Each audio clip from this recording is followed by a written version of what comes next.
Un hombre que buscaba un tesoro, por fin en una isla desierta lo halló, y por traer todo el oro que cabía en la embarcación, ésta se zozobró en medio de una tormenta. Un mundo lleno de ruido. A veces olvidamos escuchar lo más importante, nuestra esencia. Bienvenidos a Terapiando con J, el podcast donde las conversaciones se convierten en puentes hacia respuestas inesperadas. Acompáñame, porque aquí, en Terapiando con J, siempre hay algo nuevo que descubrir. Hola a todos y todas, bienvenidos a Terapiando con J. Hoy en este tercer episodio, sanando las heridas, el encuentro con el verdadero yo. De nuevo, con la compañía, la grata compañía de mi amigo, terapeuta y maestro John Colibrí. John, ¿cómo estás? Y me dijo también bien, una semana bellísima, de mucho aprendizaje como cada semana, y de muchas cosas, de muchas realidades que lo mueven a uno, pero esa era la ventaja, uno estar aprendiendo, me gusta mucho estar aprendiendo cada día de lo que pasa en el mundo.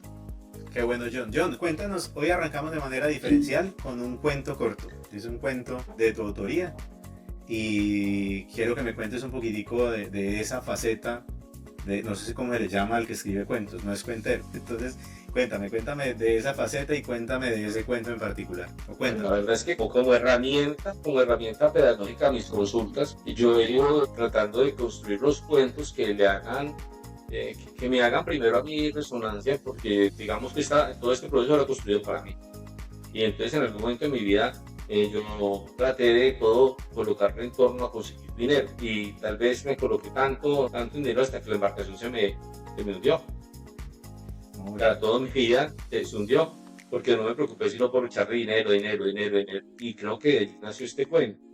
Y creo que ese cuento a muchas de las personas que han pasado por consultas le ha pasado lo mismo, porque han colocado todo su vida en buscar un tesoro cuando lo hayan, pues, o buscar una forma de ser exitosos económicamente, y cuando lo hayan se les olvida que uno no necesita tanto. Tal vez uno necesitaba, qué sé yo, que haya conseguido 2 kilos de oro o 3 kilos de oro para pasar su vida, ¿no? Pero a veces uno trata de meterle a su vida y se nos olvida que a veces no requerimos sino lo que requerimos. Y esa es mi forma pedagógica. Tengo como 21 cuentos cortos que voy utilizando dependiendo con mis consultantes, dependiendo del tipo de consulta. Y es más, cuando llega un consultante que me da una nueva idea, otro cuento que me sale y lo voy escribiendo. O sea, no es que yo sea escritor, porque el que escribe cuentos es un escritor. No es que yo sea escritor, sino que en mis diálogos se me hace más fácil hacerme entender a través de cuentos, que la gente diga, wow, sí, es verdad. Oh, qué bien. O sea, tenemos cuentos para rato entonces. John, entonces esos cuentos son de tus vivencias particulares y también de algunos de tus consultantes. Sí, la verdad es que son de las vivencias del mundo. Hay vivencias personales, hay vivencias de personas que conozco, hay vivencias de cosas cotidianas en la vida, de muchas personas, que simplemente yo veo y el mundo es un cuento y yo lo escribo. El mundo es un cuento. Bueno, tenemos ahí frase para el Instagram. El mundo es un cuento.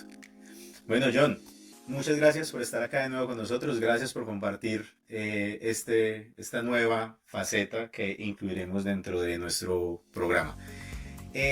Recapitulemos un poquitico de lo de la semana anterior. La semana anterior empezamos a hablar sobre los pilares del vuelo del colibrí, ¿sí? El primer pilar del que hablamos fue que el vuelo del colibrí es un proceso. Tú decías que ese proceso se puede comparar con una espiral y de que en esa vuelta de la espiral podíamos tener momentos de mucha luz, pero también momentos de mucha oscuridad. Que lo que había que hacer era estar conscientes de que en ese proceso va a haber tanto luz como oscuridad y el objetivo es superar esa oscuridad con las herramientas que el vuelo del colibrí nos va fundamentando. Pienso que no es superar la oscuridad, es disfrutarla, entenderla.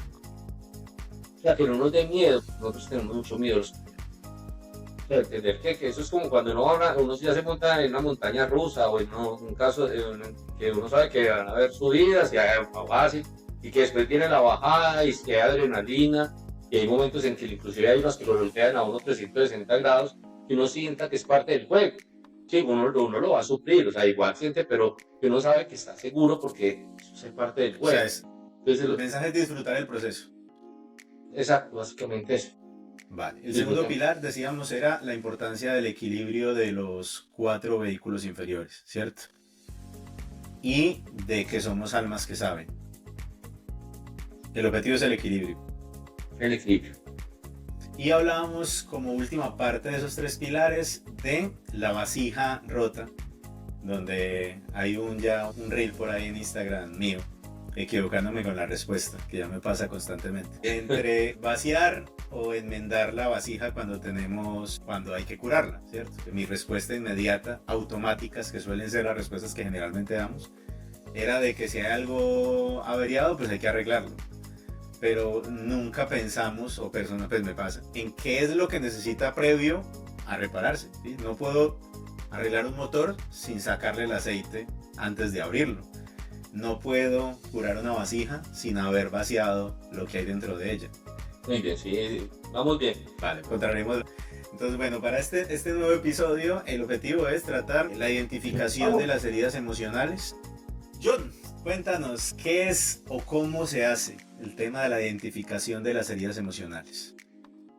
Lo normal es que las personas somos muy dados a que tengamos un yo soy así, pero nunca nos hemos colocado a pensar por qué yo soy así. Es que yo soy desconfiado.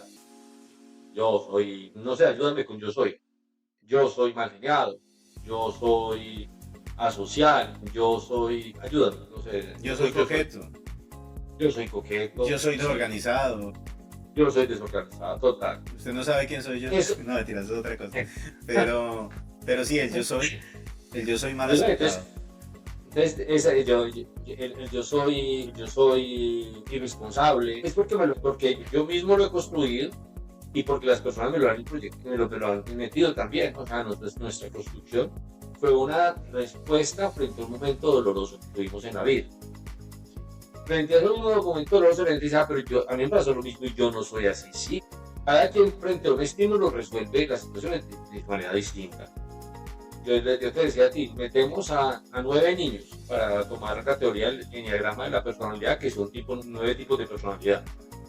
Metemos a 9 niños con personalidades distintas cada uno y los metemos en una habitación donde le vamos a dar a cada uno 10.000 piezas de Lego, 10.000 piezas. Y llega uno y empieza a armar un castillo. Llega el otro y empieza a armar una casa. El otro un bote, el otro un carro, en cada uno que digan del castillo, entonces el mío va a ser más grande. Y va a empezar a competir con el otro. Entonces, va a hacer un castillo y ve que el otro le coloca una pieza más y coloca 5 piezas más. O sea, no está ni preocupado por disfrutarse el juego, porque la mayoría, la cuestión sería disfrutarnos el juego de armar, sino que está preocupado por él. Y llega uno que es más simple y ¡pum! 2 fichas. Una así y otra así.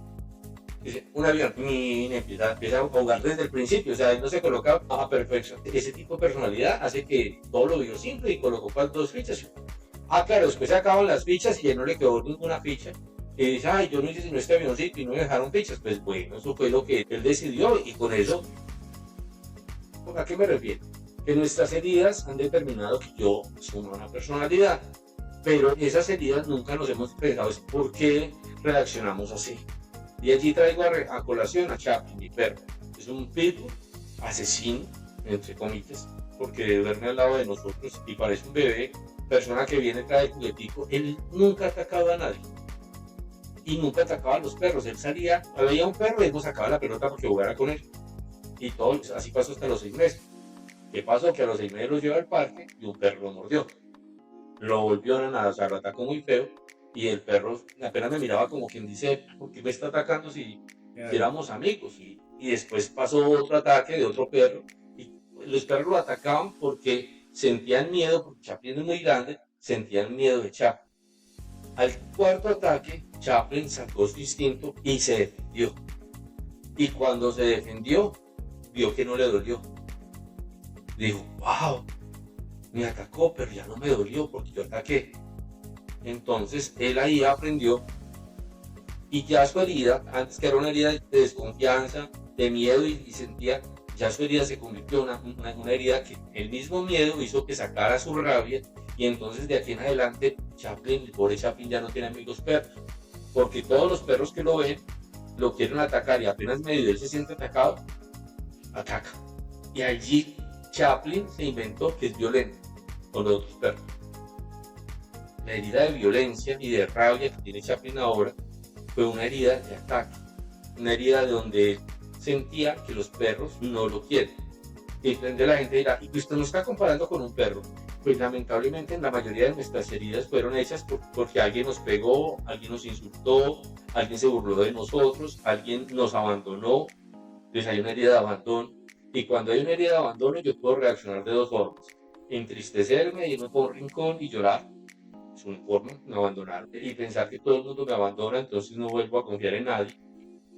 Sí, otra forma de reaccionar frente a la herida de abandono puede ser que por el contrario, como yo me siento abandonado y me siento solo, entonces empiezo a ir a buscar a personas que me acompañen y me vuelvo el payasito del circo y a todo el mundo quiero que se rían conmigo y busco comprar una forma de cómo tapar ese vacío de abandono, entonces coloco, como siento que no merezco que la gente me acompañe, entonces voy a buscarte y a mendigar amor y mendigo amor de una y otra forma, soy complaciente, hay niños que te ayudo, te hago, con tal de pensar, de complacer para que no. Entonces eso es parte, si ese comportamiento saliera así por así, pues muy bonito, pero la mayoría de nuestros comportamientos que hemos adoptado, lo hemos adoptado a través de heridas, hay herida de abandono, hay herida de desmerecimiento, hay herida de lo hacen sentir bajo autoestima.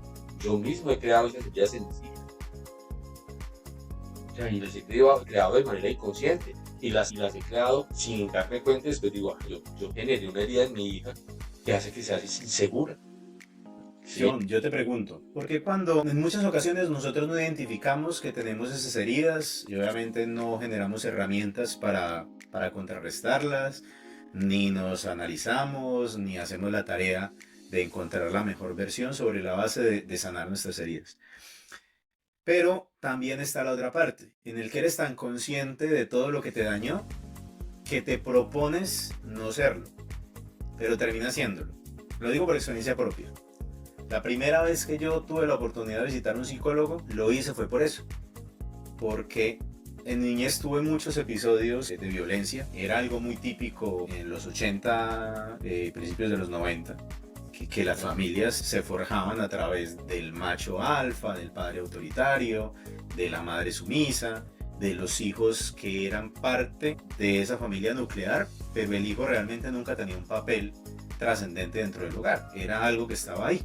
¿Sí? Y te mandaban como acomodaban un mueble dentro de casa, de esa misma manera, movían a un hijo para que hoy hiciera esto, mañana esto, nunca había un favor de por medio, siempre era una obligación. Y recuerdo que yo durante muchos años, forjé un temperamento muy agresivo, muy lesivo con las personas que me rodeaban, muy dañino, pero un comportamiento dañino inconsciente, porque en mi conciencia estaba que yo no quería ser ese reflejo de mi infancia, de lo que era mi padre conmigo en su momento.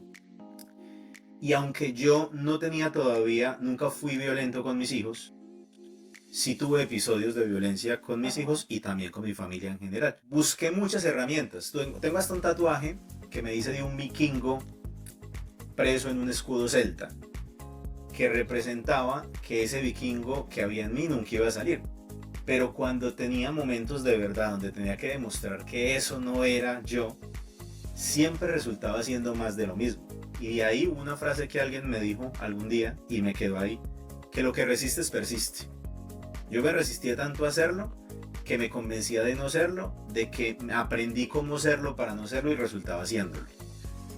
¿Por qué independiente de que tú no reconozcas de la herida o luches contra ella, terminas haciéndolo o de alguna manera sufriéndolo? Volvemos al tema de la sombra, ¿no? Siempre está nuestra sombra allí y eso es parte de nosotros. Y la cuestión es que nosotros tratamos de ocultar la sombra, ocultar esas cosas que también hacen parte de nuestra vida. O sea, es que todos llevamos dentro un ángel y un demonio, todos llevamos dentro momentos de aprendizaje dolorosos que nos han colocado a ser violentos y momentos de aprendizaje doloroso que nos han colocado a ser sumisos y momentos de aprendizaje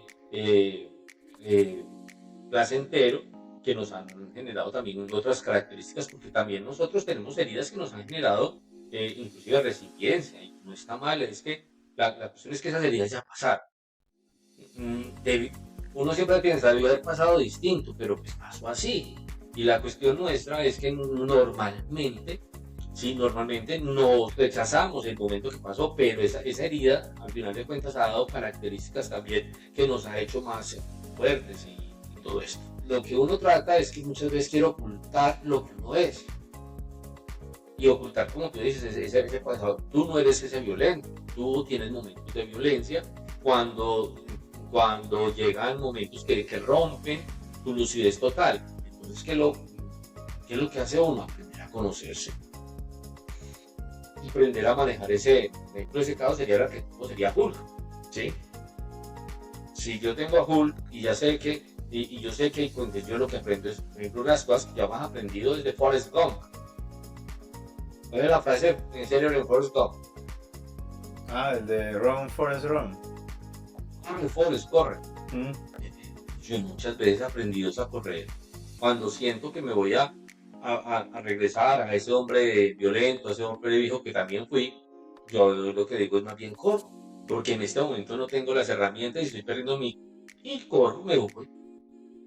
Entonces allí es donde nuestra sombra, nuestros aspectos siempre van a estar allí de manera tácita, callada, y lo que yo hago es abrazarlo y decirlo, hombre, ese hombre que tú fuiste y que tú te inventaste en esa edad, fue lo que pudiste hacer y fue tu determinación y fue lo mejor que pudiste hacer en ese momento, pero ya no funciona y ya no lo rechazo.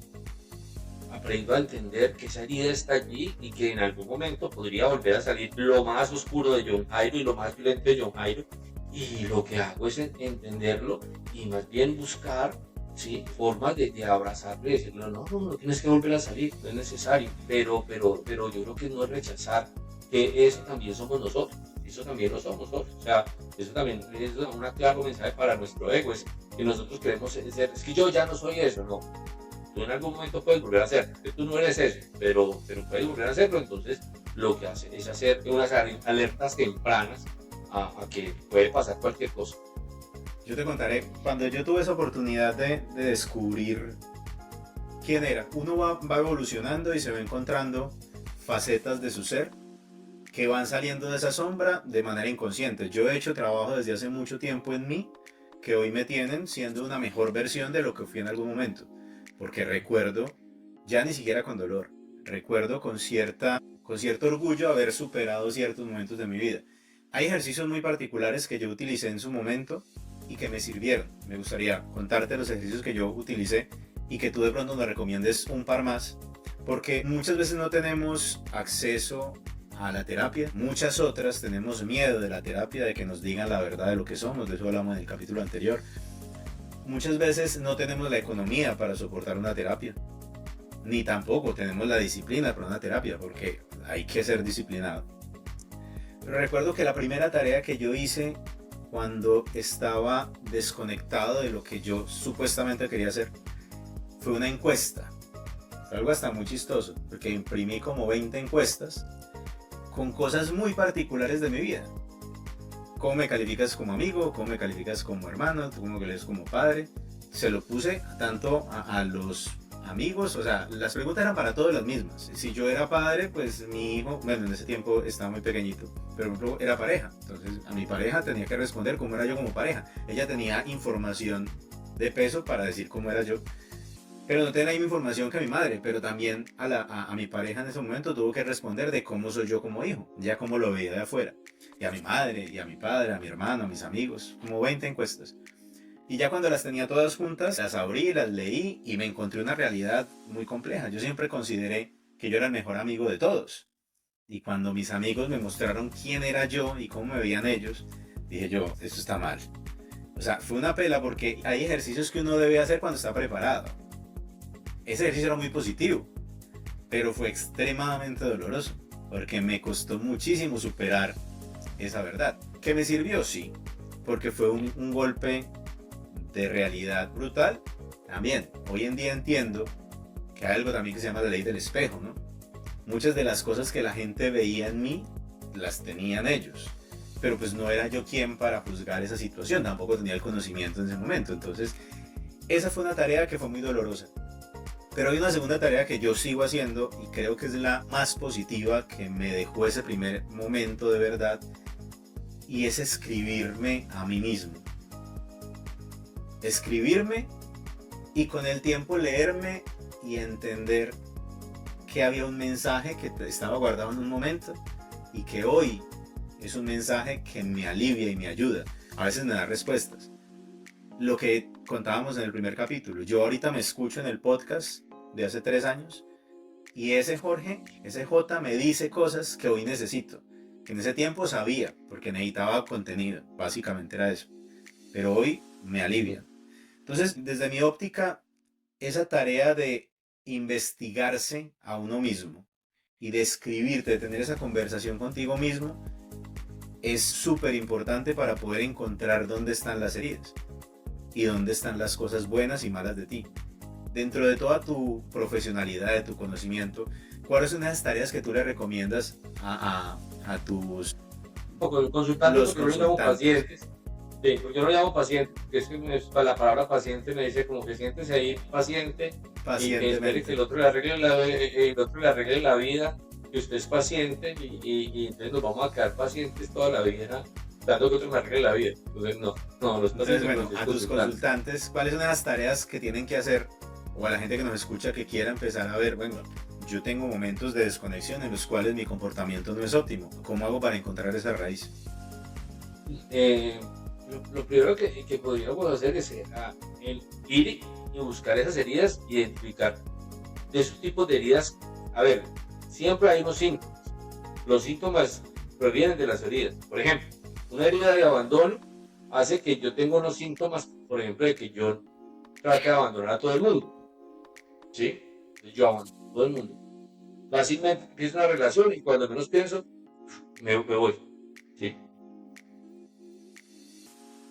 Y busco esa herida de abandono, hace buscar personas que están en abandono y que están acostumbradas a abandonar, y busco siempre personas que no están preparadas para una relación. Pero todo el mundo me abandona. O sea, al contrario del primero, la herida de abandono hace abandonar, el segundo hace de manera inconsciente, busca personas que lo abandonan para hacerlo sentir desmerecedor nuevamente. Que toda herida de abandono va de la manito con una herida de merecimiento. Yo no merezco ser amado, yo no merezco que se queden a mi lado.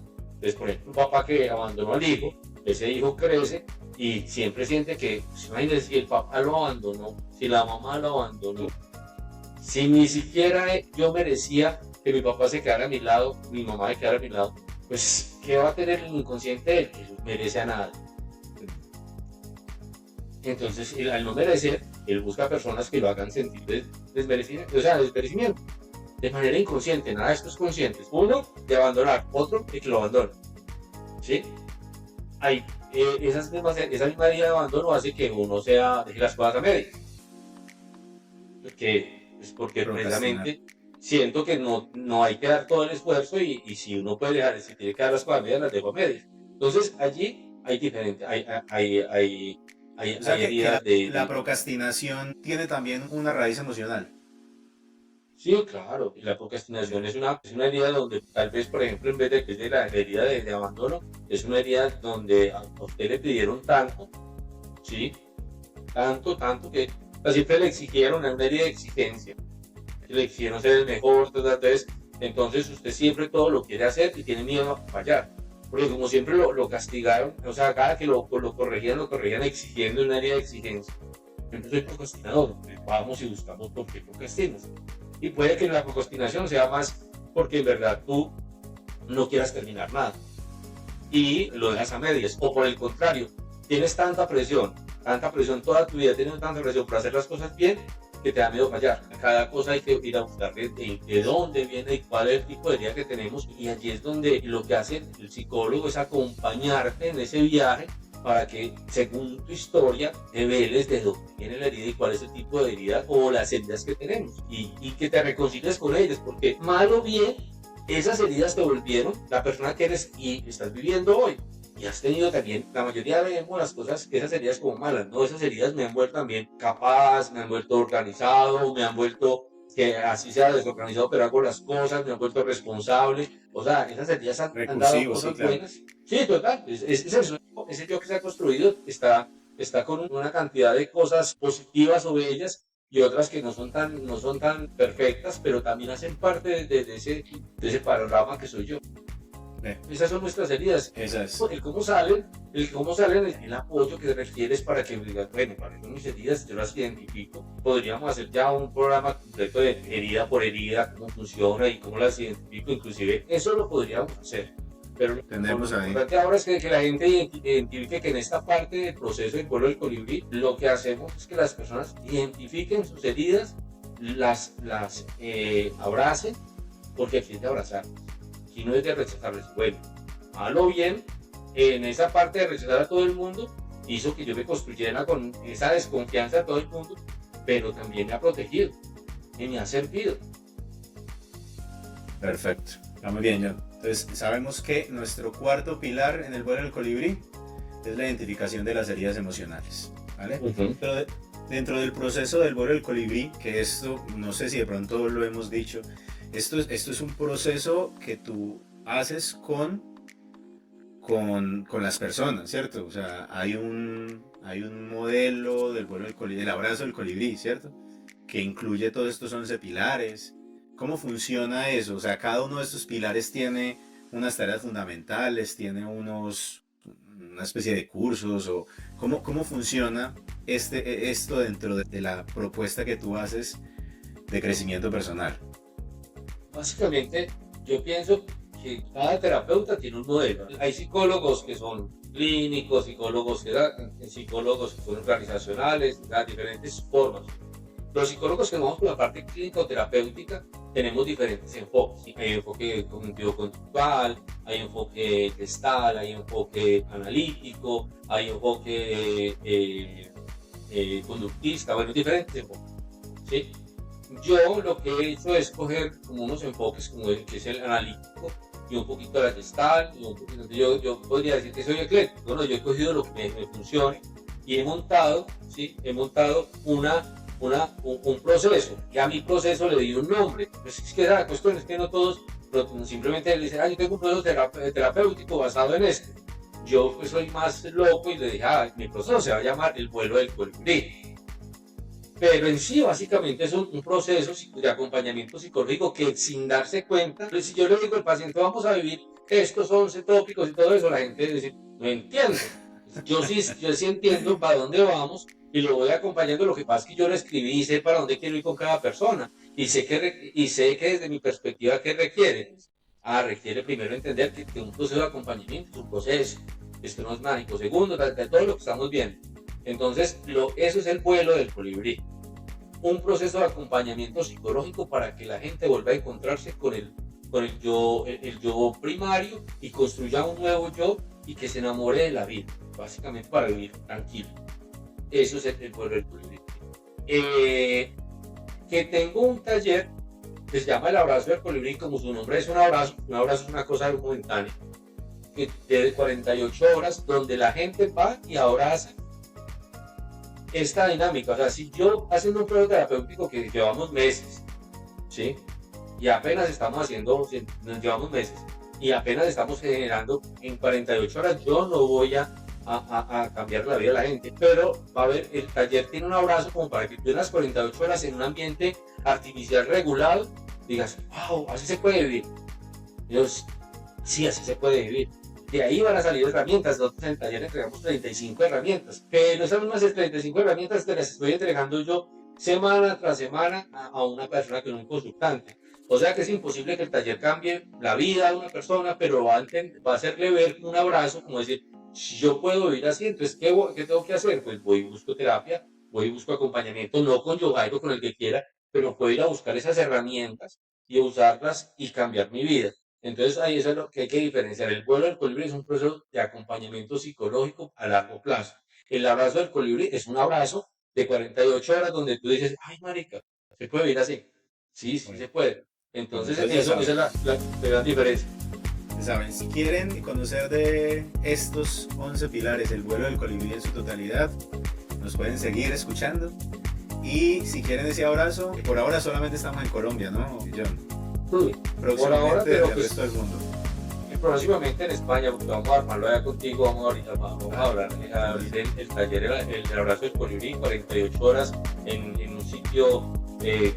La gente dice, ay, eso es un retiro. Pues yo no sé cómo lo llaman allá, si retiro, si un espacio, que son 48 horas de taller donde vas a trabajar en ti y que vas a decir, wow, uno puede vivir así, claro que puede vivir así.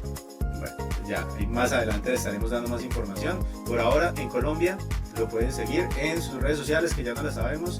Es John Colibrí en Instagram. Ya no la aprendí. Bueno, tenemos faena. Bueno, John, como cada semana, muchas gracias. Nosotros somos Terapeando con J. Redes sociales, terapeando con J en Instagram para mí, @John Colibrí para el compañero John. Y nada, muchísimas gracias por acompañarnos un día más en este proceso de crecimiento personal, de tertulia, de amabilidad, de sinceridad, de cordialidad. Y bueno, hasta la próxima, John. Muchas gracias como siempre. Hasta la próxima. De corazón.